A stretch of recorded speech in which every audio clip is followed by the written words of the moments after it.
और राहुल गांधी के बयान पर शिवसेना उद्धव गुट के नेता संजय राउत ने कहा कि राहुल गांधी ने सोच समझकर ही ये बात कही है। संजय राउत ने कहा कि चीन ने भारत की जमीन पर कब्जा किया है। रक्षा मंत्री, प्रधानमंत्री इसे नहीं स्वीकारती हैं। जमीन कब्जाने के सबूत भी सामने आए हैं, ये संजय राउत का कहना है। और साथ ही उन्होंने कहा कि यह भारत माता के साथ नाइंसाफी है। तो राहुल गांधी के बयान के समर्थन में उतरे संजय राउत और साथ ही उन्होंने इस मामले को लेकर प्रधानमंत्री और रक्षा मंत्री पर भी सवाल खड़े किए। राहुल गांधी जी देश के प्रमुख नेता हैं, सांसद है, कांग्रेस के पूर्व अध्यक्ष है। अगर एक बात सामने रखते हैं तो मुझे लगता है सोच समझ कर रखते हैं।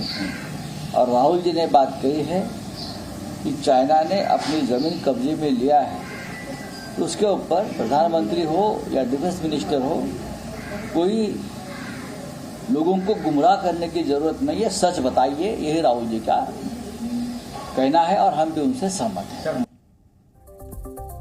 तो एक तरफ राहुल गांधी का बयान है, उनके समर्थन में संजय राउत का बयान है, लेकिन इन दोनों बयानों के बाद बीजेपी की तरफ से तीखी प्रतिक्रिया सामने आई है। राहुल के बयान पर बीजेपी ने पलटवार किया है और कहा है कि राहुल देश के खिलाफ षड्यंत्र रचते हैं, देश की ओर कोई देख नहीं सकता। तो बीजेपी की तरफ से तीखी प्रतिक्रिया सामने आई है राहुल गांधी के बयान को लेकर। और रविंद्र रैना ने तीखी टिप्पणी की है राहुल गांधी के बयान के बाद। उन्होंने कहा है कि राहुल देश के खिलाफ षड्यंत्र रचते हैं, बड़ा आरोप लगाया है बीजेपी के नेता रविंद्र रैना की तरफ से।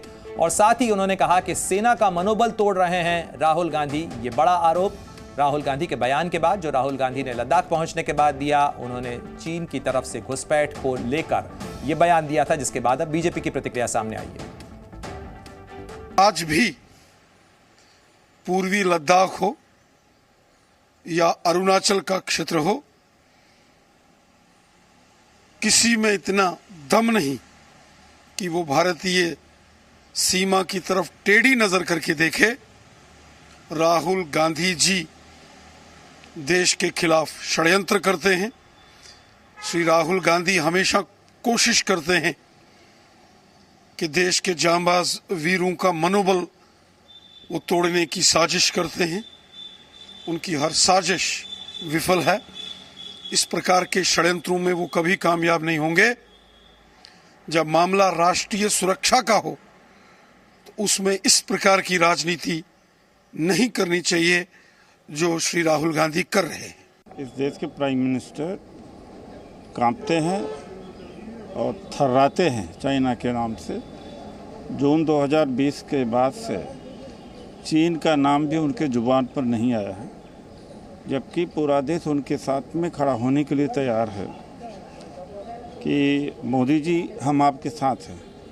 और चाइना ने जो फिंगर 4 से लेके 8 तक जो हमारी पेट्रोलिंग होती थी, इंडियन आर्मी की पेट्रोलिंग, उसे बंद कर दिया। और जो 65-66 पॉइंट्स थे जहां पेट्रोलिंग में, करीब 36 पर पेट्रोलिंग रोक दी गई है। और चाइना ने जो ग्रेजिंग एरिया है, जो चरवाहा पशु वगैरह भेड़ वगैरह चरते हैं, वहाँ पर भी मना कर दिया। ये तो हालत यह है। देशपांग में भी उन्होंने इनकरोच किया है और अरुणाचल प्रदेश में तो गांव बसा लिया। उसके बाद में मोदी जी झूठ बोलते हैं कि चाइना घुसा नहीं है। ये चाइना के हाथ या तो बिक गए हैं या तो चाइना से डरते हैं। और राहुल जी ने सही बात कही और कांग्रेस पार्टी ने इनको कहा भी था कि हम आपके साथ हैं। ऑल पार्टी मीटिंग बुलाई, ऑल पार्टी मीटिंग उस समय बुलाई भी गई थी। उसके बाद में मोदी जी ने झूठ बोल दिया था जब हमारे 20 जवान मार दिए गए थे। तो लद्दाख से आए राहुल गांधी के बयान को लेकर किस तरीके से सियासी वार पलटवार दोनों तरफ से हो रहा है, वो हमने आपको बताया। अब से आपको सीधे लिए चलते हैं मेरे सहयोगी मनीष शुक्ला के पास में। मनीष, आप बॉर्डर एरियाज अच्छी तरीके से कवर करते रहे हैं। ये पूरा मामला जो है वो क्या कहा जाए कि ये अर्धसत्य सी बात है, क्योंकि चीन का कब्जा भारत की जमीन के ऊपर है, अवैध कब्जा है। 3800 स्क्वायर किलोमीटर का जो एरिया है, इसको लेकर संसद के अंदर बाकायदा रिकॉर्ड्स हैं। लेकिन जहां तक ये हाल के मामले का सवाल है, ये जो दावा राहुल गांधी की तरफ से किया गया, स्थानीय लोगों के बयान का हवाला देते हुए उन्होंने कहा, क्या इस मामले को लेकर गृह मंत्रालय या सरकार की तरफ से कोई प्रतिक्रिया सामने आई है? देखिए, अभी तक सरकार की तरफ से कोई ऑफिशियल स्टेटमेंट इशू नहीं किया गया है प्रणय, लेकिन अगर आप देखें तो राहुल गांधी काफ़ी एक सीरियस बात कर रहे हैं। शायद उनको और भी डिटेल देना होगा। क्या उन्होंने हाल फिलहाल कोई नोटिस किया है जिस जगह की वो बात कर रहे हैं कि लोकल से कह रहे हैं कि ग्रेजिंग लैंड पर उनको जाने नहीं दिया जा रहा है? क्योंकि कई बार हमने देखा है इस तरीके की चीज़ें पहले भी आती रही हैं। जब भारत और चाइना के बीच टेंशन होती है तो दोनों देशों की आर्मी, अगर आप कहें तो जो सिविलियंस हैं उनको थोड़े देर के लिए रोकती हैं। तो जब गालवान क्लैश हुए थे उस दौरान लोकल लोगों को बॉर्डर के एग्जैक्ट उनके पॉइंट तक जाने से मना किया गया था, लेकिन उसके बाद से सिचुएशन सारा नॉर्मल है। तो राहुल गांधी मनीष, इसी चीज पर मैं चाहूंगा कि आप थोड़ा सा और स्पष्ट कर सकें। क्या अभी भी कई इलाकों के अंदर जहां फॉरवर्ड डिप्लॉयमेंट हैं सेना के, और भारत और चीन की सेनाएं जिन पॉइंट्स के ऊपर अभी भी फॉरवर्डली डिप्लॉयड हैं, तो क्या उन इलाकों के अंदर जो ग्रेजर्स हैं, जो चरवाहे हैं, उनको जाने से रोका जा रहा है? और क्या यही वजह है जिसका हवाला राहुल गांधी दे रहे हैं?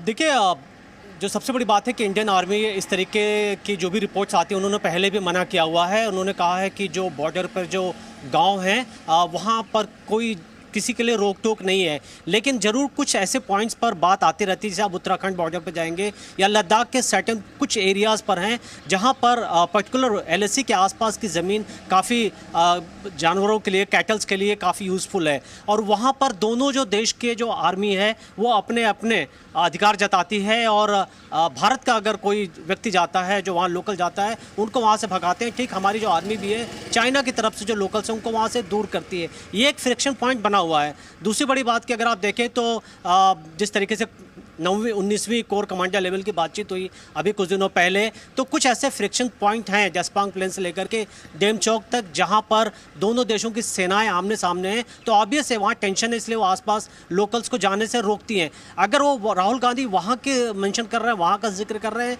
तो ये चीज़ें समझी जा सकती हैं। लेकिन क्या कोई हमारी ज़मीन है जो हमेशा के लिए चाइना के कब्जे में चली गई है हाल फिलहाल के दौर में, जिस तरीके से राहुल गांधी कह रहे हैं, ये सोचने की बात है। और ऑब्वियस है कि सभी यही चाहेंगे कि राहुल गांधी इस बारे में थोड़े और डिटेल्स दें, और सरकार को भी साफ करना पड़ेगा। क्योंकि पहले तो जरूर सरकार ने बात कही है कि अब भारतीय सेना वो पहले की 1962 की आर्मी नहीं रही कि जब चाइना हमारे इलाके में चला जाता हो, लेकिन ये भी सच है कि हमने काफी जमीनें पिछले कुछ सालों में खोई हुई हैं। शुक्रिया तमाम जानकारी के लिए मनीष। आप नजर बनाए रखें, इस बड़ी खबर से जुड़ा जो भी अपडेट होगा वो सबसे पहले आपको जी न्यूज पे देंगे। जी न्यूज।